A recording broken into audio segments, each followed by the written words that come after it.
Hello, and welcome to Twin Study After Dark. I'm your host, Sallie, joined by my co-host, Katie. We're identical twin sisters. We invite you to join us as we investigate our similarities and differences in all things life has to offer. Hello, and welcome to Twin Study After Dark Friday Feedback. I'm your host, Sallie, not joined by my host, Katie, today. So we will get into that. But basically, Katie and I have been just racking our brains on how to best provide feedback to your comments and questions. And sometimes we forget before episodes get started because we are just so excited. So we thought the best way to do that would be having our feedback and comments given back on a different day. So last week we launched an episode and it was on Taylor Swift. It was a bonus episode. We were so excited. Honestly, we did it for us than anyone because we wanted to jump in and talk about her album. But it was really well received. So we were like, you know what? Fridays work for us. Let's do Friday feedback. So here we are, Friday feedback in it. And I'm your host, Sallie. Some days it will be just me. Some days it will be Katie. And some days it might be both of us. It just depends. Katie has more, I would say, everyday job, a job that she goes to from like 9 to 5, 9 to 6. She would probably say it's even more than that. So my career and job is a little bit more flexible, so it might be me a lot of the times. So if you like hearing me speak, feel free to tune in on Fridays. And if you don't, come back on Monday. So again, I'm Sallie. I wanted to just get into it. So our feedback that we received this week, well, like I said, last week we actually dropped two episodes. We dropped Taylor Swift's episode on Friday. She came out with her new albums, and Katie and I were just so in awe of her that we were like, we want to comment on these albums. Honestly, it was selfishly more for us because we wanted to talk about it, but honestly, I shouldn't have doubted her for a second. I was thinking, not everyone's a Taylor Swift fan, so we're not going to get a lot of listens on that. It's more for us. But we got a ton of listens on that. So I should have just known that everybody was going to tune in for the Queen because they love her as much as we love her. So anyway, we got tons of feedback on that episode. I had asked everyone online on Instagram what their favorite songs were from the albums. So I'll just tell you a little bit about the feedback we received. I want to say, too, that these really helped me even go into the album even deeper because some of these songs were not even on my list of favorites, and I have listened to them because of others saying that they're their favorites. Okay, so when I asked people their favorite song, 5 repeatedly came up, so I just put down the top 5. The first one was Who's Afraid of Little Old Me? Katie and I had spoken on this one, and I'm sorry, I'm gonna say and anywho. That's just me. I'm trying to break that habit. But Who's Afraid of Little Old Me? Katie and I had spoken on that one. That was also our number one. So it didn't surprise me that a ton of people said that they liked it. I just think it's a song that you can relate to so many things, and it is honestly kind of empowering too. So I just love belting it at the top of my lungs, and I am not surprised others do as well. The second song, which I don't remember, I don't think that we brought it up, and if we did, maybe Katie brought it up. The second song people said was But Daddy, I Love Him. And I have since listened to it on repeat because people were saying it was their favorite, and I was like, you know what, I'm going to just give it another go. It is amazing. That song is amazing. And honestly, I don't even know if I should be commenting too much on the songs because I really want to do a part 2 with Katie about the album. So I don't even think I'm going to say my feedback on it, honestly, because I have a lot to say about this song. And I can say I definitely relate to it. That is part of T Swift's mastery. We all can relate. So that was the second song people said. The third song that was brought up by several people was Thank You, Amy. No surprise there. And I'm sure everybody by now have seen the headlines of Kim Kardashian saying she wants to put it at rest or their feud at rest. But we talked about that last episode too, so definitely re-listen. The fourth one was one I we didn't even choose. And again, I've listened to it now, and it is a fantastic song. Again, very relatable, but it's called The Bolter. And then the fifth song, which I want to comment on all these, but I know I shouldn't because we're probably going to do another episode on them. But the fifth song that multiple people wrote in was Peter.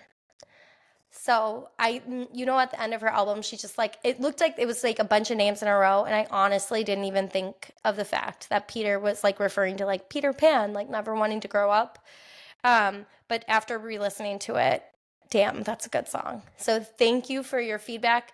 Like I said, we'll probably do an episode where we actually dive into the songs we didn't dive into yet, because I think by now everybody's had a time to really listen to each song on the album, like multiple times, and we have a lot more to say. But thank you, Taylor Swift, for just giving us life. I mean, honestly, depressing life. Like every time I listen, I honestly need to take breaks in between it because it kind of pulls me down. But I mean, isn't that good art? That is good art. It makes you feel the emotions. So, I mean, thank you, Taylor Swift, for putting that out there for us. How beautiful. What a good gift. Next, we moved on to Monday's episode feedback.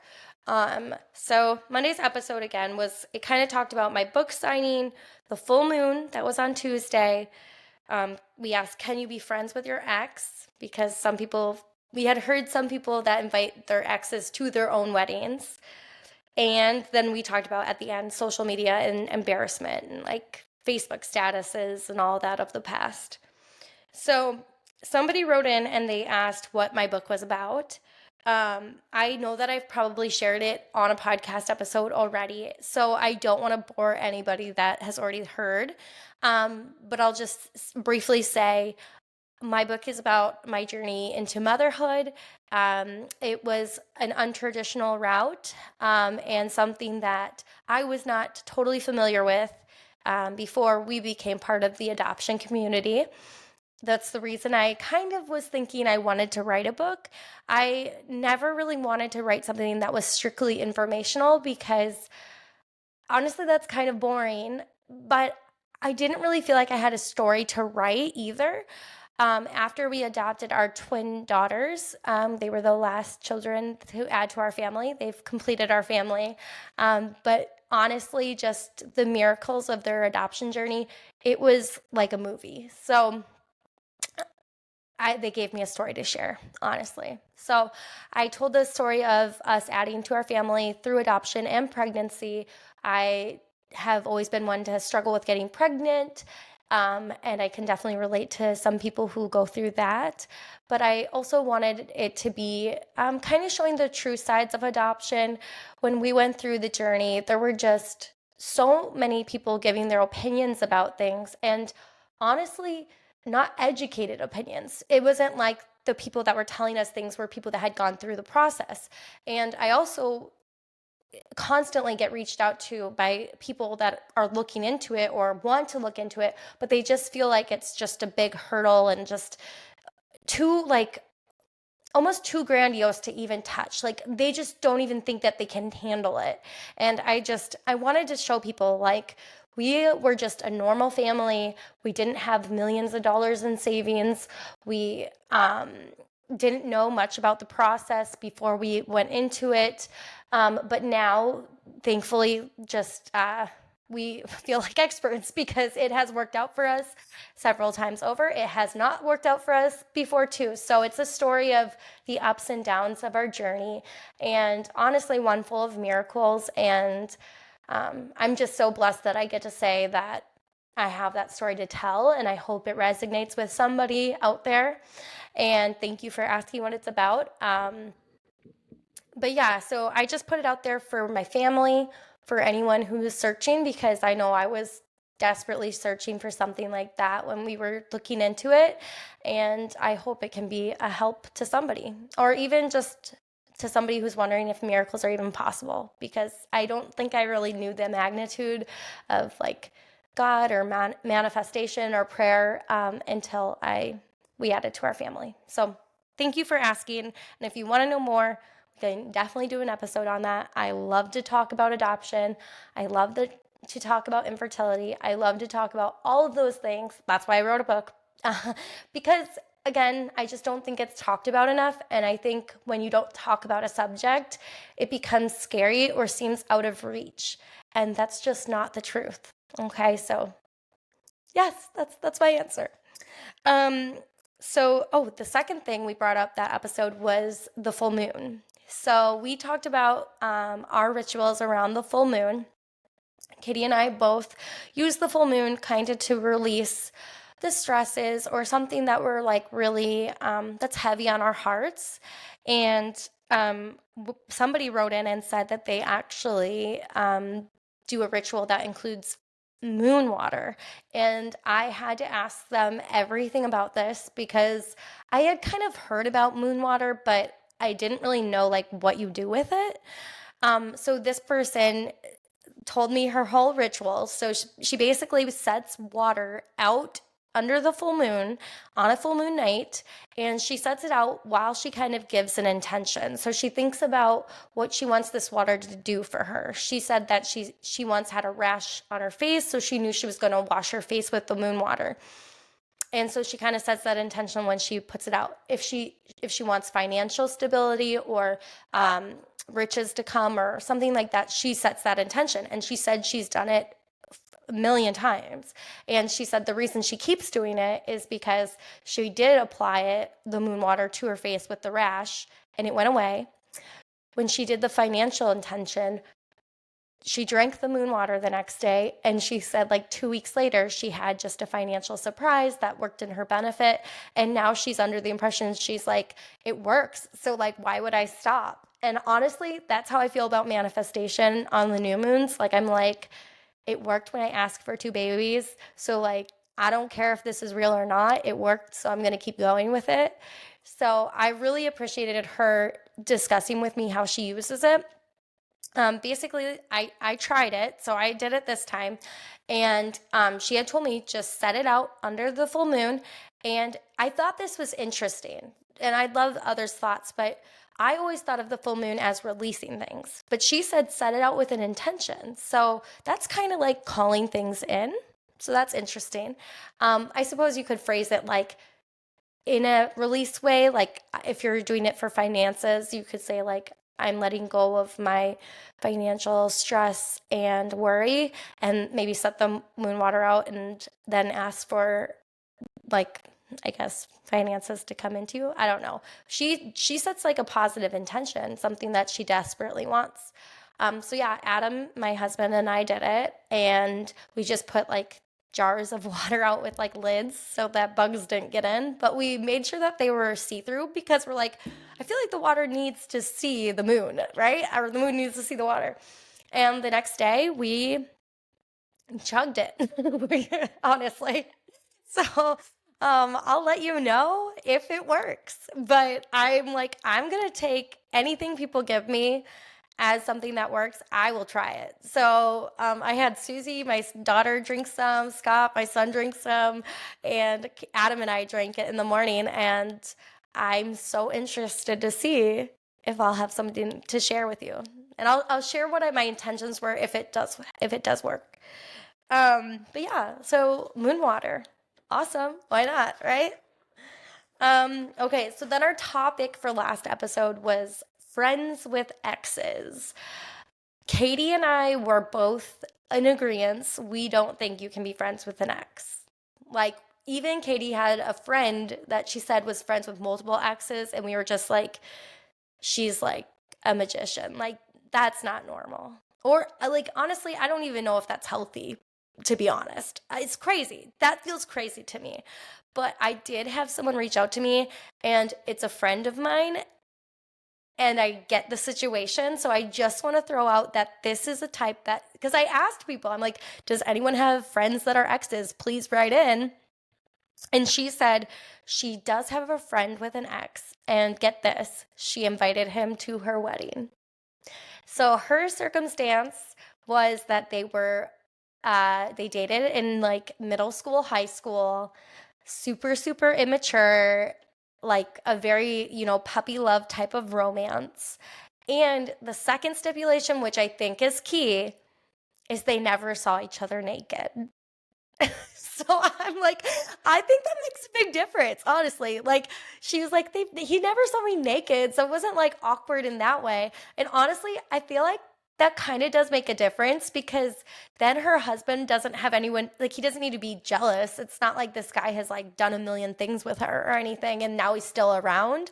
So I think that actually does make a difference. So I suppose my mind is coming to the conclusion, like, maybe if it was like a really long time ago, or young puppy love, or you didn't see each other naked.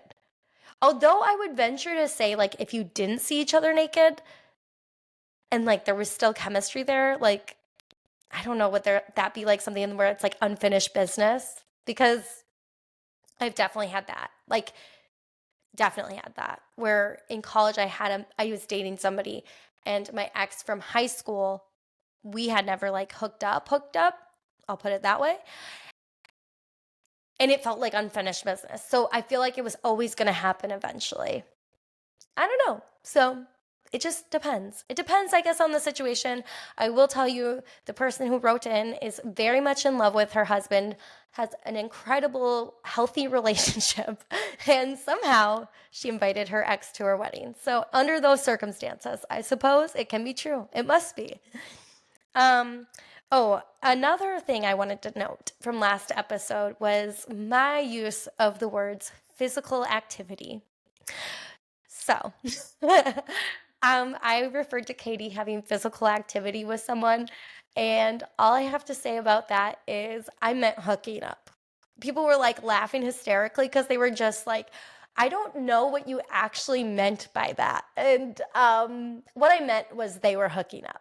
I'll put it that way. I don't want to like lay out every detail, but physical activity was a poor choice of words because they weren't like weightlifting together, but they were hooking up with each other.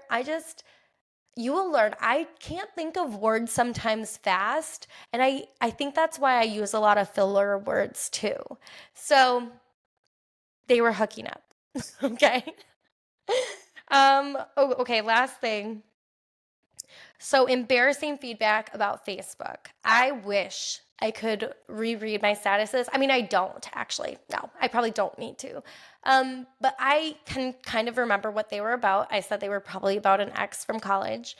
But when I was referring to those days, I said, oh, college, like 10 years ago. And I was recently counting how many years Katie has lived in Florida, and it has been since college. And that was 17 years ago. So I'm just really old. I couldn't believe it. So I graduated college. Well, Katie did. Okay. I graduated college in 2011. Katie graduated. She went 1 year extra. So in 2012. We started college in 2007. So that's been 17 years. So when I refer to college as 10 years ago, like my mind is blown. Like, wow, that's crazy. But I do think if I look back on those days, I really think we were kids. And I just, I feel like a grown up now. So, I mean, it feels like it's been that long, but also, I guess, like, not really. I didn't really understand it'd been 17 years. Like, that's crazy. So those Facebook posts were just from a mere little child who didn't even know herself. So nothing serious. Just ignore them. Ignore the person I was back then. Honestly, I was a little crazy. But, adolescent brains, right? Taylor Swift gets it. So anyway, that's the feedback we had. I wrote it all down and I got it all done. So I don't know how this will go every week. Like I said, it might be me next week again. It might be Katie. These are shorter episodes. Of course, if you have more feedback, they'll be a little bit longer. But we love you guys. Please tune in for this week's twin study that will land on Monday. I'm so excited for you guys to hear what Katie and I have to debate. And thank you for joining us for Friday feedback. Love you. Bye. Hi everyone, it's Sallie. We're going to leave our story there for today and pick up next week on Twin Study After Dark. If you've enjoyed our podcast today, please rate, review, and subscribe. We'll meet again next week for more Twin Studies. Bye.